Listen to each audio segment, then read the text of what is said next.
तो बहुत बहुत स्वागत है सागर भाई आपका हमारे इस यूट्यूब चैनल बांदा पॉडकास्ट में। तो आप हमारी ऑडियंस को अपना इंट्रो दीजिए जरा। सबसे पहले आपका धन्यवाद जी कि आप अतर रहा है और एक बढ़िया सा पॉडकास्ट शूट कर रहे हैं। जी। और दूसरा माफ़ करिए कि आपको इतना लेट हो गया और अरे हमारी तरफ से इतना लेट हो गया। कोई नहीं। और दूसरी बात, मुझे बात बहुत खुशी हुई कि आप इतने यंग हैं और ये जैसे आपने पॉडकास्ट चैनल खोला है और कोशिश कर रहे हैं कि जितने भी इमर्जिंग लोग हैं जी उनको कवर करें। ये जी बहुत बहुत अच्छी बात है जी जी। कि कोई तो कम से कम सोच रहा है हमारे हमारा यहाँ पे। एम ही है कि बांदा बुंदेलखंड के जितने भी छोटे क्रिएटर्स हैं जिनको लोग मतलब बहुत कम जानते हैं, है ना, इवेंट्स के थ्रू और वैसे लोग जानते हैं, है ना, नए नए क्रिएटर्स आ रहे हैं, लोग उनको जानते हैं, पसंद करते हैं, बट उनको लाइट पे नहीं रखते, है ना। तो वो जो उनको लाइट मिलनी चाहिए कि मतलब उनको एक हाइप मिलनी चाहिए, वो नहीं मिल पाती है। तो हमारा बस वही है कि पॉडकास्ट के थ्रू हम लोगों तक उनको ले जाएं। एग्जैक्टली, मैंने आपका देखा भी है, चैनल भी आपका विजिट किया, आपने काफ़ी लोग के इंटरव्यू वहाँ किए हैं। जी काफ़ी वो देखने को मिला कि यहाँ भी ऐसे ऐसे लोग हैं। जी काफ़ी अच्छी बात है। और मैं अपने बारे में बताना चाहूँगा, मेरा पूरा नाम साकार विश्वकर्मा है। जी और साकार मेरा रियल नेम भी है, मतलब ऑफिशियल नेम है। जी जी। और तो साकार के बाद ये जो आपका सीआरएस लगा, ये कहाँ से आपने लिया? एक्चुअली हुआ ऐसा कि हम लोग थे 9th क्लास में, उस अच्छा समय 2017 की बात रही होगी। तो अच्छा। फेसबुक बहुत चलाते थे। हाँ हाँ। तो पहले फेसबुक में नाम था रैपर साकार विश्वकर्मा। हम्म लोग कहते थे, "अरे रैपर साकार विश्वकर्मा, मजा नहीं आ रही, स्वैग नहीं दिख रहा।" हम्म। फिर मैंने नाम रखा कि क्रेजी रैपर साकार विश्वकर्मा, एक क्रेजी रैपर साकार विश्वकर्मा। हाँ हाँ। तो भी मजा नहीं आ रही थी। फिर हमने क्या किया कि क्रेजी से सी उठाया, रैपर से आर उठाया, साकार से एस उठाया। अच्छा साकार था ही मेरा नाम, तो मैंने नाम रखा साकार सी आर एस। तो अच्छा। ऐसे नाम पड़ा साकार सी आर एस पूरा। तो ऐसे आपके यूट्यूब चैनल की शुरुआत हुई फिर?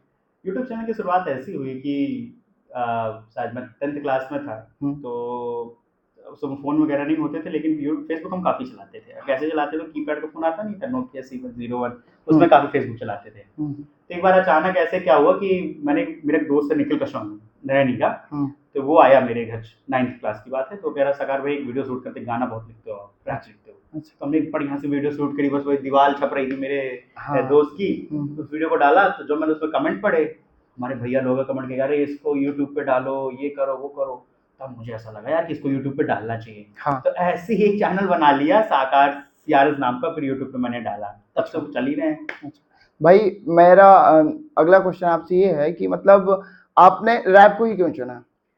अब देखिए, मुझे ऐसा नहीं लगता, मुझे लगता है कि शायद ये किस्मत में था और भगवान ने चूज़ किया है, मैंने तो नहीं चूज़ किया। उन्होंने सोचा कि मैं आऊँ इसमें और अपना कोई योगदान दे सकूँ म्यूज़िक पे। अच्छा अच्छा, और पहले से मतलब आपका कोई डिसाइडेड प्लान नहीं कुछ था? कुछ डिसाइडेड नहीं था। अच्छा। एक्चुअली हुआ ये कि 2013 की बात है। हम्म। मैं बैठा हुआ था, तो मैं हनी पाजी का गाना ब्लू आइज़ आया था उस समय हाँ हाँ हाँ, 2013 और में। बहुत क्रेज था उस बहुत टाइम बहुत पे बहुत क्रेज़ था। उस गाने का। तो मेरे भैया हैं, मनीष नाम है उनका, मौसी के लड़के हैं मेरे। अच्छा। तो उन्होंने मुझको गाना अपने माइक्रोटेक से फ़ोन में दिखाया। हम्म कह रहे, साकार देखो। हम्म। मैंने वो गाना देखा, मैंने कहा भैया ये तेज तेज क्या है लड़का गा रहा है। अच्छा।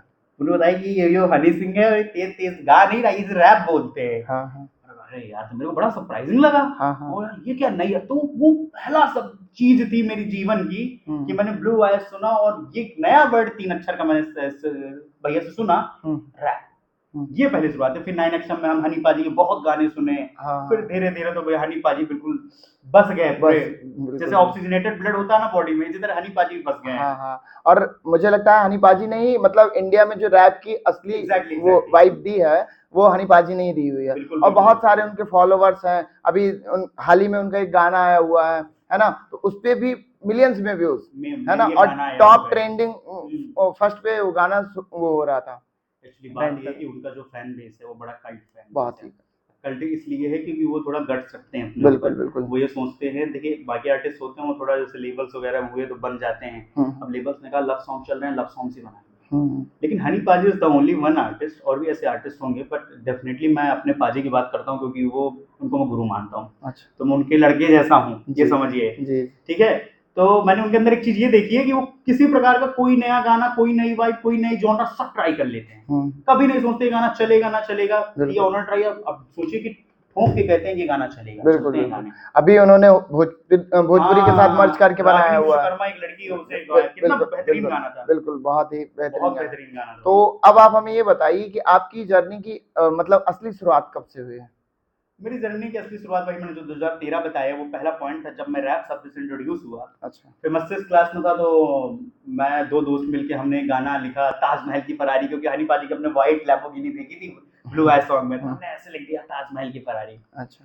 फिर ऐसे लिखते थे थोड़ा बहुत, लेकिन कुछ बोला ना मैंने आपको, कुछ था नहीं कि हमको इसी में आना है। तो मैं 8th क्लास में आया तो मेरी एक दोस्त थी, सोनाली नाम था उसका, सोनाली गुप्ता। अच्छा। उसने मुझसे बोला कि साकार तुम हनी पाजी के इतने बड़े फैन हो, रैप तो लिखते होगे। मैं आज आपको ये डिस्क्लोज करना चाहता हूँ कि मैंने उससे झूठ बोल दिया था उस समय। अच्छा। मैं बोला कि हाँ मैं लिखता हूँ, सच में नहीं लिखता था। अच्छा। मैं सिर्फ सुना करता था पाजी को। अच्छा। मुझे अंदर से दिल में बुरा लगा, मैं हनी पाजी का फैन हूँ और रैप नहीं लिखता। रैप नहीं लिखता, बिल्कुल।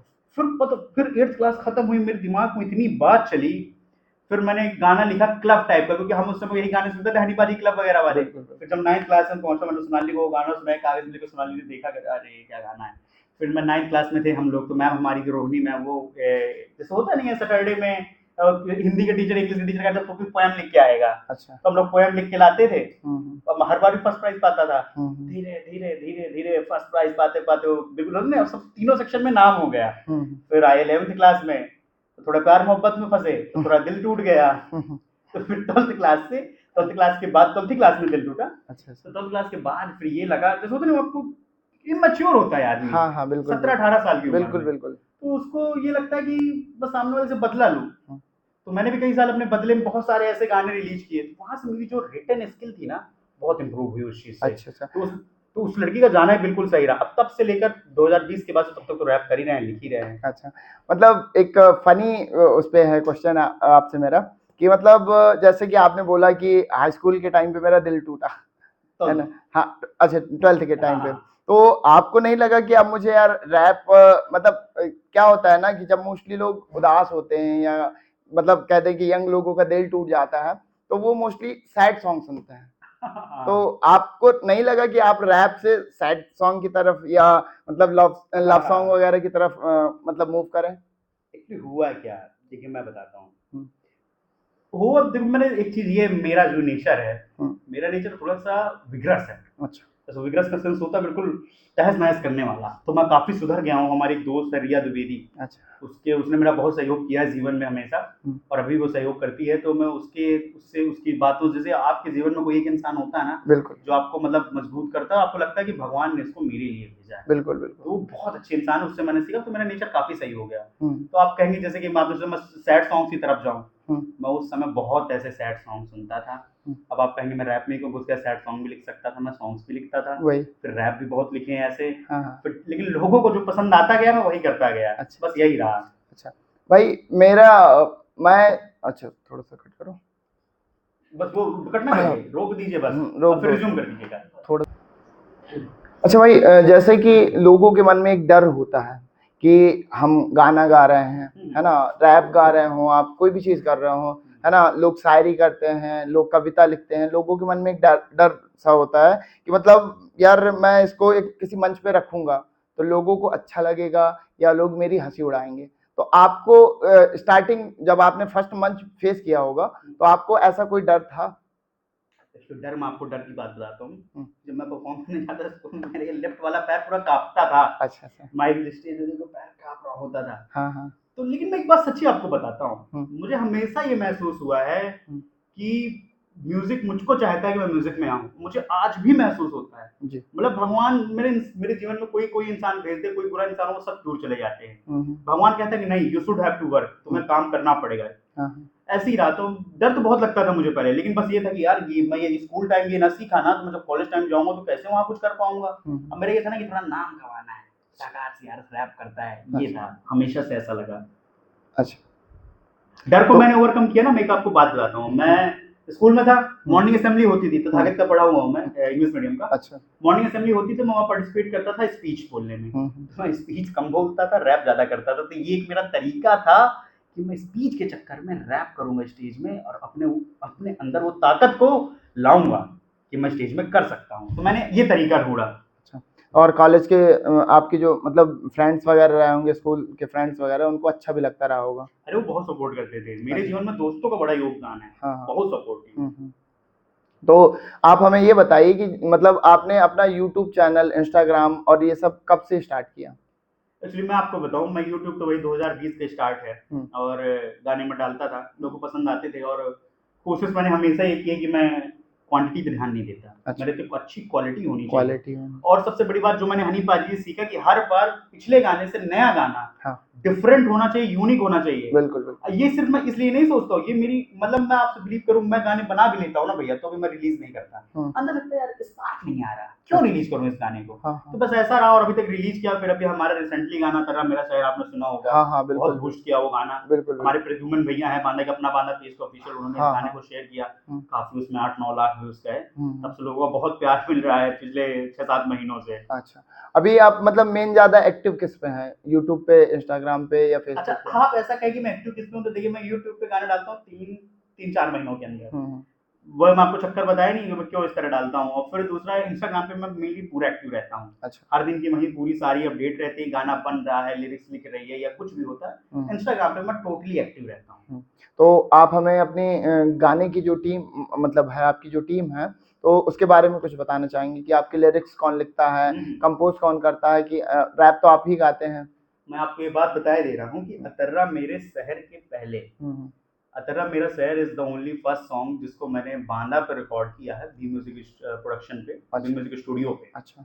इसके पहले के सारे गाने मेरे होम टाउन घर के रिकॉर्डेड हैं। अच्छा। मेरे ही द्वारा लिखे हैं, मेरे ही द्वारा रिकॉर्ड किए गए हैं, मेरे ही द्वारा मिक्स मास्टर किए गए हैं, मेरे ही द्वारा रिलीज किए गए हैं। तो मेरा मतलब लिरिक्स राइटिंग तो कोई नहीं करता, वो मैं खुद करता हूँ। म्यूजिक भी कुछ सॉन्ग की मैं कंपोज करता हूँ, नहीं मैं म्यूजिक इधर उधर से जैसा होता नहीं परचेज कर लेना होता है, तो परचेज कर लेते हैं हम लोग, तो हमारे ऐसे गाने बन जाते हैं। तो आपका जो ये सॉन्ग है वो आपने खुद ही लिखा था? अतर्रा मेरा शहर गाना हमने खुद लिखा था, हमारा अतर्रा से बड़ा प्रेम है। अच्छा। तभी हमने अतर्रा मेरा शहर गाने को देख कितना दिल की बातें लिखी हैं उसमें। बिल्कुल, उसमें आपने सभी आसपास के एरिया को ले लिया, बांदा को भी ले लिया आपने, कालीगंज को भी ले लिया, सबको ले लिया।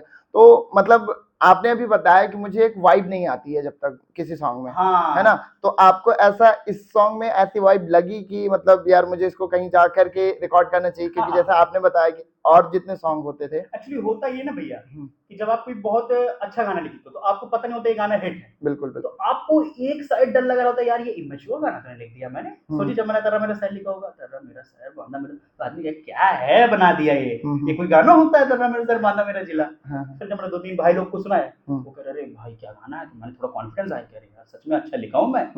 फिर ऐसे मैंने और 2-3 लोग को सुनाया, जब बनने के बाद बीट के साथ सुनाया, वो कह रहे भाई एक नंबर गाना है। अच्छा। फिर गाने को रिलीज किया, तब से तो लग ही रहा कि एक नंबर का गाना है वो। हाँ, नहीं बहुत ही अच्छा गाना है आपका। हम लोग उसी गाने को सुन के आपसे हमने कांटेक्ट किया, और मतलब आपका वो गाना बहुत चल भी रहा है।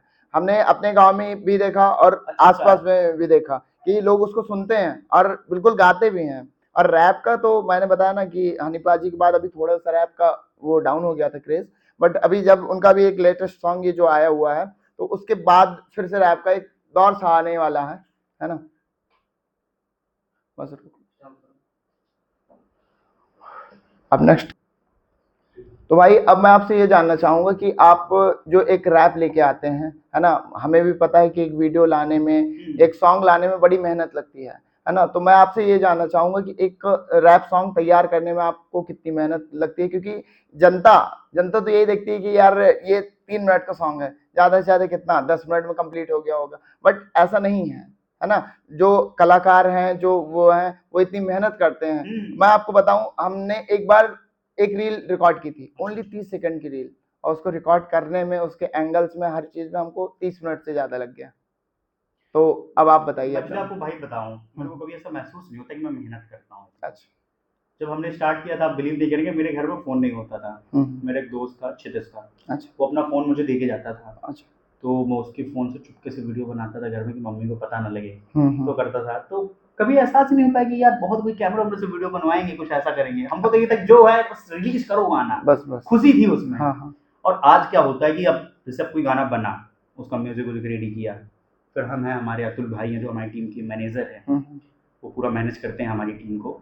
उनसे मैंने सुनाया उनको, फिर हम लोग एक स्क्रिप्ट लिखते हैं कि क्या इसको गाना कहाँ शूट करना चाहिए, कैसे करना चाहिए, आउटफिट क्या होने चाहिए। फिर और भी हमारे पास ऐसे भाई लोग हैं, दोस्त लोग हैं जो काफ़ी ज़्यादा हेल्प करते हैं हमारी सॉन्ग शूट वगैरह में। तो फिर हम ढूंढते हैं कि अब वीडियोग्राफर, इस सॉन्ग के लिए अब पर्टिकुलर वीडियोग्राफर कौन सा होना चाहिए। अच्छा। इसकी कोशिश करते हैं, फिर कांटेक्ट करते हैं, फिर शूट करवाते हैं हम लोग अपनी।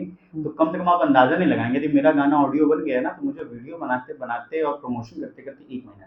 अच्छा। 1 महीने का टाइम लेता हूँ। हाँ। गाना आज बना, यदि आज 3 तारीख है तो अगले महीने की 3 को रिलीज होगा वो गाना। अच्छा। जल्द पहले नहीं हो पाएगा। हाँ। तो मैं इतना टाइम लेता हूँ गाने को परफेक्ट को बनाने के लिए। बिल्कुल बिल्कुल, और आप जितना टाइम लेके बनाते हैं उतना ही अच्छा रिस्पांस भी मिलता है। हमेशा हमेशा हुआ है ऐसा। बिल्कुल बिल्कुल, जैसे कि आपने बताया कि आप क्वांटिटी पे ध्यान नहीं देते, आप क्वालिटी। बताता हूँ कि जैसे लोग बोलते हैं कि मैं लेट सॉन्ग रिलीज करता हूँ, कुछ लोग एडमिट करेंगे इस बात को, जो लोग मुझे सुनते हैं कि लेट में जो एल वर्ड है ना वो लेजेंडरी है मेरा। हाँ। वो लेजेंडरी होता है मेरा, तो लेट गाने लेजेंडरी गाना निकलेगा मेरा। बिल्कुल बिल्कुल।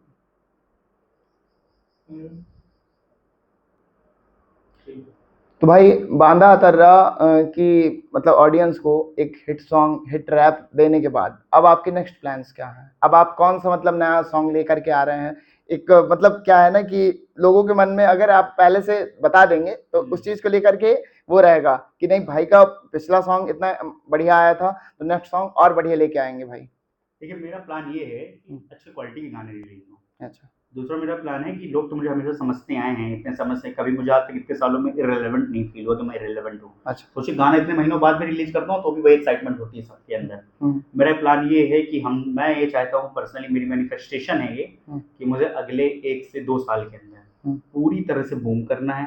ज़्यादा से ज़्यादा जितनी मेरी क्षमता है अच्छी क्वालिटी गाने रिलीज करने के रिलीज करने हैं। अच्छा। लोगों तक पहुंचना है, जितने ज़्यादा सोच हो सके उतनी ज़्यादा सोच करना है। जो लोग पर्सनली गाना बनवाएंगे उनके लिए गाना बनाना भी। मैंने रिसेंटली एक गाना बनाया, बहुत बड़े लोग हैं वो। अच्छा। प्रयागराज के हैं, बरगढ़ पड़ता है वहाँ गाँव, उनके लिए गाना बनाया, बहुत वो रिलीज होने वाला कुछ महीनों बाद। कौन से? आशीष द्विवेदी नाम है उनका, ट्रेवल विद यूपी के ऑनर है। अच्छा अच्छा, मैंने यहाँ देखा हुआ है। हाँ वही है, तो उनके लिए गाना बनाया। अच्छा। बड़े खुश हूँ उस गाने से। अच्छा। वो गाना मैंने वहाँ प्रोजेक्ट में वर्क किया। ऐसे ही मैं चाहता हूँ मेरे पास और सारे प्रोजेक्ट्स आए, काम आए, उनमें मैं काम करूँ और शिद्दत से लोग जो लोग चाहते हैं एग्जैक्टली वही बना के उनको दे पाऊँ। इतना मेरा फ्यूचर को लेकर प्लान है। हाँ, तो मैं अपनी ऑडियंस से कहना चाहूंगा कि जिसको भी भाई से कोई रैप सॉन्ग कंपोज कराना है तो आप भाई से कांटेक्ट कर सकते हैं, है ना। और अब भाई हम आपसे ये जानना चाहेंगे कि जैसे मान लीजिए आप तो अब रैप की दुनिया पे काफी एक्सपीरियंस हो गया आपको, है ना। तो अब नेक्स्ट अगर मान लीजिए कि कोई ऐसा बंदा आता है आपके पास जो रैप की ABCD भी नहीं जानता है बट वो सीखने का इच्छुक है ना, तो आप उसको मतलब कहाँ से बोलोगे कि आप यहाँ से स्टार्ट करो? इसलिए देखो मैं ये समझता हूँ, मेरे कुछ रैप वगैरह का इतना कोई हार्डकोर नॉलेज नहीं है। अच्छा। ना मैं खुद कहता हूँ कि मैं रैपर हूँ। अच्छा। मैं एक आर्टिस्ट हूँ। मेरे को ऐसा लगता है गाना गाना चाहिए तो मैं सिंगिंग कर लिया, रैप करना चाहिए तो रैपिंग कर लिया, कुछ आवाज बदल के करना है गाने में वो भी कर लिया। अच्छा। तो मेरे को आप यदि कहे कि मैं कठेठ रैपर हूँ तो मैं कठेठ रैपर नहीं हूँ। हाँ, रैप मेरा एक साधन है म्यूजिक को आगे बढ़ाने के लिए। अच्छा। तो मोस्टली मुझे लोगों ने अक्सर रैप करते देखे इसलिए वो रैपर बोलते हैं, तो मैं सम्मान करता हूँ सारे लोगों जो मुझे समझते हैं रैपर। अच्छा भी लगता है मुझे। अब जैसे मेरे पास कोई आता है, जैसे बहुत लड़के आते हैं जो रैप करते हैं और करना चाहते हैं और बोलते हैं कि हमें सगार भाई आपके साथ गाना करना है। मैंने कहा इट्स ओके। उनसे ही बोलता हूँ कि आपकी इंस्पिरेशन कौन है, पूछता हूँ और पूछता हूँ आप कैसे गाने सुनते हो। काफी लोग बताते हैं। मेरी सिर्फ एक ही सलाह है उन सबको, और मेरी खुद भी मुझे हमेशा सलाह रहती है, मैं कंठस्थ करूँ उसे। आपको यदि रैप की फील्ड पे जाना है या किसी भी म्यूजिकल फील्ड पे जाना है, कि आप सिंगर हो, रैपर हो, कुछ भी हो, अपनी लिसनिंग स्ट्रॉन्ग करो। अच्छा। गाने सुनो, ज्यादा ज्यादा गाने सुनो, बाहर के सुनो, इधर उधर के सुनो, डिफरेंट डिफरेंट लैंग्वेज के सुनो, आपकी वर्सटैलिटी बढ़ जाएगी। अच्छा। ये सबसे बेस्ट वे है अच्छा कम समय में ज्यादा सीखने का। हाँ, हमने भी कहीं मतलब सुना था कि अगर आपको अच्छा लिखना है या अच्छा गाना है तो आपको अच्छा सुनना पड़ेगा। बहुत जरूरी। पहले आप क्या है ना कि अच्छा शब्दकोश तैयार करो ताकि आप जो गाना लिखो उसमें चुन चुन के शब्दों का वो हो, जिससे ऑडियंस आपकी बिल्कुल उस गाने को लेकर के रीच सी जाए। है ना, कि मतलब नहीं यार गाने में दम है ना, ऐसा फील है। तो भाई अब मैं नेक्स्ट आपसे ये जानना चाहूंगा कि आप काफी सारी इवेंट्स भी कराते हैं, हमें जानकारी मिली थी कि आपने इवेंट्स भी ऑर्गेनाइज कराई हैं अतर्रा में, है ना, और आप कई इवेंट्स में गए भी हैं, बांदा भी गए हैं आप, तो इवेंट्स का क्या कैसा रहता है? देखिए मैं आपको एक बात बताऊं कि हमारा अतर्रा से प्रेम है ज्यादा। और आप ये कहें कि मैं अतर्रा में पैदा हुआ, पर पैदा तो नहीं हुआ इधर। पापा खत्म होने के बाद हम लोग अतर्रा आ गए, शिफ्ट हो गए। हमारे यहाँ प्लाट था तो हमने वही प्लॉट था, प्लाट बोल रहा हूँ, प्लॉट था तो हमने एक घर बनवा लिया, तब से अतर्रा में रह रहे हैं। अच्छा। तो मेरा एक चीज हमेशा थी यार, मुझे हमेशा ऐसा लगता है कि अपने शहर के लिए बहुत कुछ करना चाहिए। तो मैं हूँ और मेरे भाई अतुल है। अच्छा। हम लोग बहुत मेहनत करते हैं। अच्छा। हम लोगों ने सब कुछ अतर्रा का पहला कराया। पहला live show 2021, open mic show 2023, पहला अतर्रा फेस्ट 2024 सब कुछ अदर रहा। हमें ये ना यार किसी ने नहीं किया, हम करेंगे इसको। कोई इनिशिएट नहीं किया, हम इनिशिएट करेंगे। हम ये चाहते हैं कि हमारे अतर्रा को कोई कम नहीं समझे। हम इस शहर से आते हैं, हमारे शहर में सब कुछ होता है, हमारे यहाँ से बहुत टैलेंटेड लोग हैं। देखिए आप अतर्रा को आज देखिए, अतर्रा मेरा शहर, बांदा मेरा जिला गाना बना, अतर्रा तो छोड़िए आप, अतर्रा के बाहर से ज्यादा सुना गया है। बिल्कुल बिल्कुल, इसलिए मैंने गाना बनाया था। मुझे अतर्रा से बहुत प्रेम है, तो मेरी सिर्फ इतना रहता है। बिल्कुल बिल्कुल। तो इवेंट्स में मतलब आपने जैसे फर्स्ट इवेंट करवाई, तो उसके पहले कुछ एक्सपीरियंस लिया आपने कि यार इवेंट्स कैसे कराते हैं? आप बिलीव नहीं करेंगे, जब मैं पहली इवेंट 2021 में करा रहा था, मुझसे काफी लोग बोल रहे थे, अरे ये पैसे की बर्बादी है, कोई मतलब नहीं है इसको कराने से, क्या है ये पैसे ही म्यूजिक में लगाओ। मेरा विजन नहीं लोग समझ रहे थे। मेरा उस समय विजन था कि आज मैं लोगों को ये दिखाऊंगा, I am the rock star, तो people will believe you are the rock star. तो मैंने लोगों को वहां दिखाया, या साकार सियार्स is the rock star, he can do, he can कोई स्टाइल फ्लेक्स कर सकता है, ये वो कर सकता है। लोगों ने मुझको एक्नॉलेज किया ऐसे। आज भी लोग मुझको वैसा समझते हैं, आप बिलीव नहीं करेंगे। अभी पिछले 6 महीनों से लोग मेरे को मेरा नाम से ज्यादा रॉकस्टार ज्यादा बोलते हैं। तो हम इवेंट कराने के चक्कर में ये भी रहा हमारा पहला जो हमने लाइव शो इवेंट कराई 2021 पे। बिल्कुल बिल्कुल। और मुझे क्या लगता है कि जो आपके अंदर प्रतिभा हो उसको बाहर दिखाना कोई गलत बात नहीं है, है ना? उसका एडवर्टाइजमेंट कराना भी कोई गलत बात नहीं है। जैसे कि अभी मैंने आपको बताया कि हमने अपना चैनल केवल इसी बेस पे स्टार्ट किया था कि जो छोटे छोटे क्रिएटर्स हैं, है ना, जिनको लोग उनकी प्रोफाइल्स और उनकी आईडीज के अलावा नहीं जानते हैं, है ना, उन्होंने कहीं देखा नहीं, उनसे कभी मिले नहीं है, तो लोग उनके बारे में जान सके, उनका पर्सनल एक्सपीरियंस जान सके, इसी चीज को लेकर के हमने अपना बांदा पॉडकास्ट नाम का चैनल स्टार्ट किया था। तो जिसपे हम लोग क्या करते हैं कि छोटे छोटे जितने भी क्रिएटर्स हैं, छोटे बड़े, हमसे जिसका जो कांटेक्ट हो गया, हम किसी को मना नहीं करते हैं। हम सबसे यही कहते हैं कि भैया आप आओ, है ना, आप हमें बोलो, क्योंकि मेरा मानना ऐसा रहता है कि हर इंसान को हर इंसान से कुछ ना कुछ सीखने को मिलता है। है ना, सीखना कभी नहीं खत्म होना चाहिए। बिल्कुल। अगर किसी ने अपनी आईडी पे किसी भी चीज पे 10 दिन भी मेहनत करी है, तो आप ये समझो कि आपसे वो 10 दिन आगे है। बिल्कुल। एक्चुअली भैया मैं आपको बात बताऊं, हमारा भाई अतुल है जो बहुत बहुत उमड़ा लड़का है और बहुत होशियार है। अच्छा। एनडीए क्वालिफाइंग है। अच्छा। आज वो कम से कम 10 लाख पर एनम की नौकरी कर रहा है देहरादून पे, बीटेक करने के बाद। अच्छा। वो लड़का ना जितना ज्यादा दिमागी है, उतना ज्यादा वो चाहता है कि मेरे लोगों के लिए, मेरे शहर के लिए ज्यादा चीजें होना चाहिए। बिल्कुल बिल्कुल। हमने आज जो इवेंट हम कराते हैं ना, उसका सबसे बड़ा योगदान है उसमें। अच्छा। उसके अंदर भी वो जो अपनी मातृभूमि के लिए जो है ना, बहुत ज्यादा वो अंदर से वो है कि मुझे अपने शहर के लिए, अपनी मातृभूमि के लिए कुछ ना कुछ करना है। ये हमारी बहुत बड़ी इंस्पिरेशन रही है हमेशा। तो अब भाई मैं आपसे थोड़ा सा आपके अर्निंग्स के बारे में बात करना चाहूंगा कि आपने मतलब शुरुआत करी, फिर इसके बाद धीरे धीरे आपकी फॉलोइंग बेस बढ़ता गया, तो इसके बाद अब आपकी अर्निंग्स, मतलब आपकी फर्स्ट अर्निंग कितनी आई हुई थी, या मतलब उसको लेकर के आप कितने खुश थे कि मतलब यार नहीं पहली कमाई आई मेरी? मैं आपको सच्ची बताऊं तो वैसे मैं कमा लेता हूँ इधर उधर से। हाँ। जैसे कि मैं पढ़ा देता हूँ, मेरी केमिस्ट्री बड़ा स्ट्रांग हूँ, मैं पढ़ाई लिखाई में बिल्कुल वीक नहीं लड़का मैं। अच्छा। बहुत स्ट्रांग लड़का हूँ। आप बिलीव नहीं करेंगे, मेरी केमिस्ट्री में ना ऑर्गेनिक में, अब बीएससी पे 35 पे 34 मार्क्स हैं, सिर्फ एक ही मार्क्स कम था। अच्छा। केमिस्ट्री में बहुत स्ट्रांग हूँ। अच्छा। तो मैंने सोची, कोशिश करी कि 12th के बाद थोड़ा केमिस्ट्री पढ़ाते हैं, थोड़ा पैसा कमाएं। मैं चाहता ना घर का पैसा जुआ में नहीं लगाना मुझको, म्यूजिक में बिल्कुल मुझे अपने मन से लगाना है। तो मैं हमेशा ये कोशिश करता रहा हूँ, और इधर उधर से पैसे अर्न करने की, बचाने की पॉकेट मनी से, ऐसे ही मैं गाने बनाता रहा हूँ। मेरा आज भी सोच है कि मुझे लोग कम मत आंकें, मेरा कोई प्राइस 2000 वाला नहीं होना चाहिए कि 2000 आइए गा के चला जाइए, मैं ऐसा कभी नहीं सोचता हूँ। मैं अपने आप को मैं हनी बाजी का शिष्य हूँ, मैं 2000 में गाऊंगा थोड़े नहीं जाऊंगा। उनकी बेइज्जती हो जाएगी इस बात में। बिल्कुल। हम सिर्फ ये चाहते हैं। हम आपको पहली अर्निंग के बारे में बताता हूँ। अभी रिसेंटली दिसंबर की बात है, मेरे पास एक कॉल आया था, उन्होंने बोला आपको गाना बनवाना है। उन्होंने बोला आप क्या प्राइस होगा, मतलब वो डिसाइड करने के लिए मुझे बोला कि आप बताइए आपका क्या प्राइस है। बिल्कुल। समझ रहे हैं ना, कि आप जितना बोलेंगे उतना बनेगा। अब देखिए उस दिन मुझे इतनी खुशी महसूस हुई कि मुझे लोगों ने इस काबिल समझा कि मुझे वो कह रहे हैं कि आप बताइए आपको कितना पैसा। बिल्कुल बिल्कुल। आपकी क्वालिटी क्या है, उस हिसाब से आप कितना डिमांड कर रहे हैं। बस मैं इसी दिन का इंतजार कर रहा था। मैं नहीं चाहता कि मैं किसी के पास जाऊं कि भैया मैं 3000 में गाने बना दूंगा। मैं उन 3000 वाले लोगों की भी रिस्पेक्ट करता हूँ। बिल्कुल। लेकिन मैं अपना स्टैंड, देखिए हम स्टैंडर्ड सेट करेंगे। आप स्टैंडर्ड पॉडकास्ट चैनल चलाते हैं, आप सेट करेंगे कि मुझे पॉडकास्ट चैनल का स्टैंडर्ड क्या बनाना है। बिल्कुल। बांदा जिला में और बाकी की मैं कैसे स्टैंडर्ड में क्या क्वालिटी लाता हूँ। मेरा म्यूजिक में जो स्टैंडर्ड था मैं वो बनाने की कोशिश करता हूँ। मुझे लोगों ने इस काबिल समझा है, मैं वैसा उन्हें काम करके देता हूँ। तो फर्स्ट अर्निंग के बारे में बताइए थोड़ा। फर्स्ट अर्निंग मेरी अभी हुई रिसेंटली। मैंने उनसे बोला, मेरा भाई है लकी, तो मैंने उससे बोला क्या कितना पैसा बोले। आप बोल दीजिए भैया जितना आपको बोलना है। मैंने कहा 7000 बोलने। मैंने कहा सोचिए अंदर से यार कितना ज्यादा पैसा ले रहा है। मैंने कहा 5 बोल दूं क्या? अच्छा। तो कह रहे भैया अरे आप बोलिए 10 बोलिए आप आराम से। मैंने उनसे बोला भैया 10,000। कह रहे हैं इट्स ओके।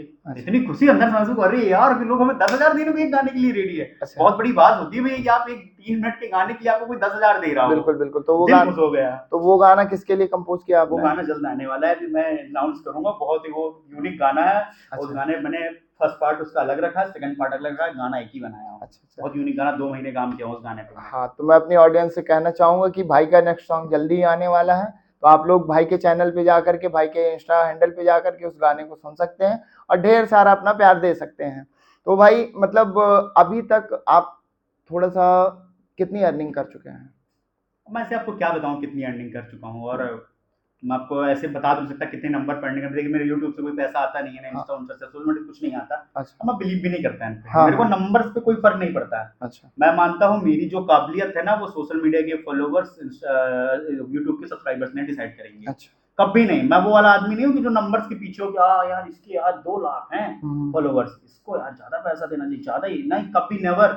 नंबर्स मेरा कभी नहीं डिसाइड कर सकते कि मैं किंग हूँ। हमारी कि मैं व्यक्तिगत इंसान क्या हूँ, लोग मुझे क्या मानते हैं, जमीनी स्तर में मेरी पहुंच कितनी है, और मैं काम किस क्वालिटी का करता हूँ, ये सबसे बड़ी बात है। और हम इसी पे काम करते हैं। तो अर्निंग का जो था, मैंने जो आपको बताया वही है। बाकी इधर किसी का म्यूजिक मिक्स मास्टर कर दिया, जैसे किसी ने कहा कि सरकार भैया आपके साथ मिक्स मास्टर कराना है, तो उसके गाने का मिक्स मास्टर कर दिया, तो उसने जो पैसे दे दिए। हमारा सिर्फ इतना है कि हमें पर्सनली आगे बढ़ना है, साकार सीआरएस एक अच्छा नाम होना चाहिए, मेरे को 3 जनरेशन से प्यार मिले, मैं ये हमेशा चाहता हूँ। एक तो जो जैसे आप है, हमारे एज के मम्मी पापा, वो लोग मुझे सारे लोग प्यार करें, जो गर्ल्स बॉयज पढ़ते हैं ग्रेजुएशन में 9 से 12 तक के, वो सारे लोग प्यार करें, और जो 8 से नीचे के वो सारे लोग प्यार करें। अभी आप रिसेंटली बिलीव नहीं करेंगे, अभी 6-7 साल का लड़का था, तो मैं आया थे ये इनविटेशन में आया था, मैं एक शादी थी, मेरे पास आया, अरे भैया आप बता रहा मेरा शायद आपका गाना है। मैंने कहा हाँ भाई। कर भैया, अरे थैंक यू भैया, मुझे अपना फोटो खिंचवानी है। अच्छा लगा। आप अर्निंग क्या अर्निंग, बिल्कुल बिल्कुल, ये जो लोग दे रहे हैं ना, ये आप कोई अर्न नहीं कर सकता है। बिल्कुल, अंदर इतनी खुशी महसूस होती है ना, ये असली मायनों में अगर देखा जाए तो असली कमाई आपकी है। यही है। जब आपके साथ कोई कहता है, आपका कोई फैन, कि भाई मैं आपका बहुत बड़ा फैन हूँ, मैंने आपके सॉन्ग सुने हैं, है ना, बहुत अच्छा लगता है अपने को। हम लोग को भी अगर कोई मिलता है, जैसे कि भाई हम आपका वीडियो देखते हैं, और बहुत से लोग मिल जाते हैं जो मतलब मोटिवेशन देते हैं कि नहीं यार, अगर तुम लोगों ने स्टार्ट किया है तो उसको कंटिन्यू रखना है ना, इसको मतलब किसी के कहने पे बंद मत करना कभी नहीं, है ना। तो इस चीज पे तो भाई अब मैं आपसे ये जानना चाहूंगा कि मतलब अगर कोई ब्रांड है ना, या कोई मतलब मान लीजिए अपने उसके अपने बिजनेस या किसी भी चीज के लिए आपसे कोई एक रैप सॉन्ग कंपोज कराना चाहे, अरे बिल्कुल, ये तो कोई इतना बड़ा टास्क नहीं है। रिसेंटली हमने तो अभी 1 साल पहले मीवी कंपनी, हम जानते होंगे, या फोन की कंपनी है, उसके लिए भी हमने स्पॉन्सर आया था उनका, तो उनका प्रमोशन किया। अच्छा। विजिलेंटाइज एक नई ब्रांड खुले है, उनका फर्म है खुद की नई, उसका भी मैंने रिसेंटली प्रमोशन किया 15 दिन पहले। अच्छा अच्छा। तो वो जानते हैं ना कि जमीनी स्तर में पहुंच किसकी है। वो चाहते तो बड़े सोशल मीडिया नंबर वालों के पास जा सकते थे, वो जानते हैं कि हम किस बंदे को पकड़े ना कि वो एग्जैक्ट लोगों के दिमाग तक जा सके। वैसा है, तो मैं ब्रांड प्रमोशन पे टोटली बिलीव करता हूँ। किसी को कोई ब्रांड प्रमोशन कराना है, आराम से रैप वगैरह बनाई जा सकती है। हाँ, तो मतलब मेरे थोड़ा सा पूछने का वो ये था कि मतलब आपकी मिनिमम फीस वो क्या मान के चले थोड़ा सा? देखिए मेरा ये रहता है कि कोई नई कंपनी किसी ने खोला है, हाँ। मैं ये जानता हूँ कि मुझे लोगों ने सपोर्ट किया है, मेरा दायित्व तो बनता है कि मैं भी उनको सपोर्ट करूंगा, मैं चाहे जिस लेवल पे हूँ। अच्छा। कोई नई कंपनी वाला आया मुझसे बोलता है भैया मैंने आपका ऐप बनाया है, मुझे ऐसा हिसाब से चाहिए, आप मेरा प्रमोशन कर दीजिए, मुझसे कोई चार्ज वगैरह नहीं लेता। अच्छा। मैंने कहा भाई मैं आपके लिए करूंगा, आपकी हेल्प करूंगा। हाँ। हमें देखिए किसी ने साथ दिया ना, हमें भी किसी का साथ देना चाहिए, भगवान से ऊपर वाला देख रहा होता है। बिल्कुल बिल्कुल। मैं इसी तरह करता हूँ, मेरे को जो चार्ज वो दे देते हैं, मैं उनसे बता देता हूँ भैया देखिए ब्रांड वैल्यू कम नहीं होनी चाहिए, नाम नहीं कम होना चाहिए, अच्छी वीडियो शूट करिए, अच्छी क्वालिटी में करिए, अच्छा ऑडियो डालिए, बस पैसा वैसा क्या मायने रखता है। लोग देखेंगे सागान ने वीडियो डाला है, अच्छी क्वालिटी दिख रही है, अच्छा उसमें स्क्रिप्टिंग दिख रही है, क्वालिटी कंटेंट देना मेन एम है हमारा, बस। बिल्कुल। अब देखिए ब्रांड प्रमोशन का मतलब ये सोचा अरे कितने पैसे मिलेंगे, 6,000 मिलेंगे तो मैं ब्रांड प्रमोशन करूं, गलत सोच है। आप ये सोचिए आपको उस आदमी ने ब्रांड प्रमोशन के काबिल समझा है, तो आप उसकी ब्रांड को यहाँ से ना यहाँ अपलिफ्ट कर सकें, तो आपके अंदर क्वालिटी है भैया। ब्रांड प्रमोशन के लिए कोई मतलब नहीं है आपका। भाई रैप का इंडिया में थोड़ा सा जो क्रेज है उसको लेकर के, जैसे कि आपने बताया कि मुझे आपके मतलब हम जैसे यंग जनरेशन है ना, और थोड़ा सा मम्मी पापा की भी जो जनरेशन है वैसे लोगों का भी प्यार मिले, तो उस पर मुझे क्या लगता है थोड़ा सा जो मम्मी पापा की जनरेशन की बात की जाए तो उस पे रैप को थोड़ा सा वल्गर वर्ड की वजह से ऑड समझा जाता है ना। मैं देखा हूँ ये बात, तो आपके साथ मतलब कभी कोई ऐसा वाकया हुआ हो कि आपको किसी बड़े बुजुर्ग ने सलाह दी हो कि यार गाना ही गाना है तो थोड़ा सा अच्छे गाने गाओ, भगवान के भक्ति गाने गाओ, है ना, क्या ये सब बड़बड़ाने वाले गाने गाते रहते हो? भाई ऐसे बहुत लोग बोलते रहते हैं और अभी भी बोलते हैं, मुझे लग रहा है आगे भी बोलते रहेंगे, बहानीबाजी लोग को भी बहुत लोग बोलते हैं। बिल्कुल बिल्कुल बोलते हैं। पर मैं आपको एक सच्ची बात बताऊं, मैं जिस जगह सेंटर पे रहता हूँ ना, जैसे मैं यहाँ पे हूँ, मेरे चारों तरफ इतने ज्यादा पॉजिटिव ऑप्टिमिस्टिक लोग हैं कि मैं कभी भी डिमोटिवेट फील नहीं कर पाता, ना मेरे पास कोई नेगेटिविटी आ पाती। अच्छा। कभी मेरे को फर्क नहीं पड़ता किसी से। चलिए, मेरे न जाने कितने बाहर वाले बोले, जो रिश्तेदार थे वो बोले, मेरे किसी से कोई फर्क नहीं पड़ता। हाँ, वही मेरे आप बोलिए, मुझे जो करना है मैं कर रहा हूँ। बिल्कुल, हमारा जिस चीज में मन लगे, है ना, हमें जो करना अच्छा लगे हम वही करेंगे। मैं वल्गर रैप करता भी नहीं हूँ कभी। अच्छा। मैं सपोर्ट भी नहीं करता वल्गर रैप को। मुझे लगता है कि वल्गर आपको इतना नहीं वल्गर करना चाहिए, यदि आपको लगता है थोड़ा फ्लेक्स करना अपनी स्किल को, बिल्कुल तो ज्यादा अपनी ऐसे कठेठ गाली देना गलत बात है। बिल्कुल। आपको देखिए, हमें बहुत लोगों की मम्मी, जैसे आपके मम्मी पापा सुनते होंगे, बहुत हमारे छोटे भाई सब, बिल्कुल अच्छा नहीं लगता ना, अच्छा नहीं लगता, बिल्कुल। नॉर्मल यदि आपको करना है तो आप उसको थोड़ा दूसरे शॉर्टकट तरीके से कर सकते हो, आपकी इच्छा है, बिल्कुल, तो नहीं तुम करो ही मत। हाँ, आज की मतलब क्या है ना, इन्फ्लुएंसर्स का थोड़ा सा ये हो चुका है कि हम थोड़ा सा वल्गर लेके जाएंगे तो लोग उसको ज्यादा वो देखेंगे। तो वल्गर वे पे क्या होता है कि फिर आप उसको फैमिली पे नहीं वो कर सकते हो। जैसे मैं ही है, अगर कोई वल्गर वो बनाने लगूं तो मेरी फैमिली थोड़ा सा मुझे सपोर्ट नहीं करेगी, फैमिली के बाहर के लोग नहीं करेंगे, बिल्कुल, है ना, कोई नहीं करेगा। वो कहेगा कि यार अब तुम पहले ये बनाते थे फिर ये बनाना, मतलब ट्राई करना मैं नहीं कहता, आप थोड़ा सा ट्राई कर सकते हो कि यार मुझे इस चीज से रिस्पांस नहीं मिल रहा तो इस चीज पे ट्राई करो, पर उस चीज पे वल्गर डालना सही नहीं है। मैंने आपसे क्या बोला, आप ऐसा करो कि किसी की भावनाएं आहत ना हो। दूसरी बात मैं आपको बताता हूँ, देखिए सफल होना आसान बात है, सफल तो हो जाता है आदमी, सफल होकर टिके रहना कठिन है। यदि आपको सफल होकर टिके रहना ना, तो आपको हम्बल बनना पड़ेगा, लोगों के दिलों से कनेक्ट करना पड़ेगा और एक अच्छा इंसान बनना होगा। आप कलाकार क्या हो, क्या करते हो, पॉडकास्ट शूट करते हो, गाना गाते हो, फोटो खींचते हो, कोई फर्क नहीं पड़ता इससे। आप व्यक्तिगत इंसान क्या हो, सबसे बड़ी बात यही है। बस अब इसकी एंडिंग में लगी। तो भाई अब आप हमें थोड़ा सा अपनी पर्सनल लाइफ के बारे में बताइए, मतलब कैसा आपका अतर्रा में, मतलब, है ना। मेरा ऐसा है ना भाई, मेरी मम्मी करती है जॉब, तो मम्मी को मैं ड्यूटी छोड़ने चला जाता हूँ। अच्छा। फिल्म आने चला जाता हूँ। अच्छा। मेरा उनके फील्ड मिला हुआ है, वहीं जाता हूँ। दूसरा, थोड़ा मैं वैसा पर्सन हूँ, मेरे को स्लीप साइकिल की प्रॉब्लम है। अच्छा। मेरे को स्लीप पैरालिसिस है। अच्छा। एक तो नींद मुझे सही से आती नहीं है। हाँ। बहुत कम ही आती है। तो यदि कोई सोचे कि नींद नहीं आती तो मैं काम करता हूँ, काम नहीं करता। हाँ, कल रात में मैंने ही खुद आपको फोन किया था, मतलब 10 बज रहा था समथिंग, मुझे याद है, और मैं सोच रहा था कि मतलब यार इस टाइम पे किसी को फोन करना थोड़ा सा ये होता है। मेरी मम्मी बहुत परेशान रहती है, क्या पागल हो जाए, इतना जगता रहता है। अच्छा। पर ऐसा है नहीं, मेरी स्लीप साइकिल काफी सुधर गई है। अब जितने भी लोग मेरे से स्नैपचैट में जुड़े हैं, इंस्टा पे जुड़े हैं, देखो मैं जो व्हाट्सएप में भी जुड़े हैं, देख रहा हूँ बढ़िया बीटरूट जूस पीता हूँ कैरेट के साथ मिला के। अब मैं अपनी हेल्थ पे भी अच्छा ध्यान दे रहा हूँ, स्किन पे भी, और बढ़िया ऐसा है। पर्सनल लाइफ मेरी बहुत अच्छी है, कोई रिलेशनशिप स्टेटस पे नहीं हूँ। अच्छा। कोई मतलब भी नहीं इससे पढ़ने को। मेरा एम है बढ़िया से अपने अतर्रा को रिप्रेजेंट करना, अपने इंडिया को रिप्रेजेंट करना और हनी पाजी का सपना पूरा करना। बस इतना मेरी जीवन में इच्छा है। अब बढ़िया अपने मम्मी को मैं ये साबित करके दिखा सकूं कि हाँ मम्मी मैं काबिल बन गया हूँ, अब आपको जॉब जाने की जरूरत नहीं है। बिल्कुल, सिर्फ इतना चाहता हूँ मैं। बिल्कुल, बस। तो भाई मतलब अब आपके कुछ सॉन्ग के मैं कहूंगा कि 1-2 लाइंस हो जाए हमारे चैनल पे। देखिए मैं एक ही गाना, वही गाना गाता हूँ, अतर्रा मेरा शहर है, जो काफी लोग उसे पसंद कर रहे थे। बोल, अरे मैं एक जगह गया था तो मैंने अतर्रा मेरा शहर परफॉर्म नहीं किया, धोखेबाज परफॉर्म करी, तो मुझे गुस्सा हो गया वो। अरे आपको अतर्रा मेरा शहर क्यों नहीं किया आपने, उस वाली इवेंट में अतर्रा मेरा शहर की, इस इवेंट में अतर्रा मेरा शहर नहीं किया। ले यार, अब मुझे ऐसा लगता है कि हर जगह मैं अतर्रा मेरा शहर, अतर्रा मेरा शहर, बिल्कुल अंदर लगने लगता है ना यार, कितना गाऊं इस गाने को। तो मैं गाय दे रहा हूँ आपके ऑडियंस के लिए। एक सेकंड कट करो। तो गाना कुछ ऐसा था, अतर्रा मेरा शहर और बांदा मेरा जिला, कभी आओ तो घुमा दूं तुम्हें कलिंजर का किला, एजीपीजी कॉलेज बेटक आईटीआई यहाँ सब, तुम आ जाना एचआईसी क्रिकेट खेलना हो जब। अतर्रा मेरा शहर और बांदा मेरा जिला, कभी आओ तो घुमा दूं तुम्हें कलिंजर का किला, एजीपीजी कॉलेज बेटक आईटीआई यहाँ सब, तुम आ जाना एचआईसी क्रिकेट खेलना हो जब।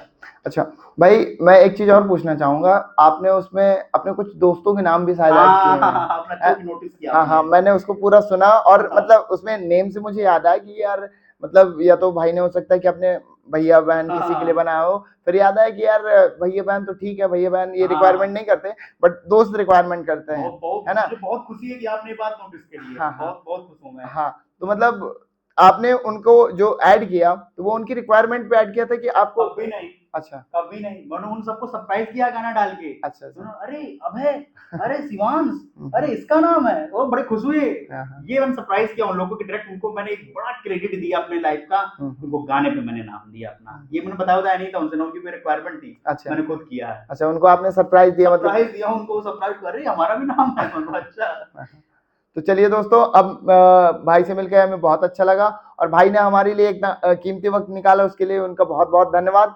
और अब मिलते हैं बांधा पॉडकास्ट के नेक्स्ट वीडियो में। तो आप हमें कमेंट करके और भी बता सकते हैं कि आप किस क्रिएटर का, है ना, किस इन्फ्लुएंसर का, या आप खुद एक क्रिएटर इन्फ्लुएंसर हैं तो आप हमसे कांटेक्ट कर सकते हैं, और बांधा पॉडकास्ट के चैनल पे आपका हम पॉडकास्ट लेके जरूर आएंगे। बहुत बहुत धन्यवाद।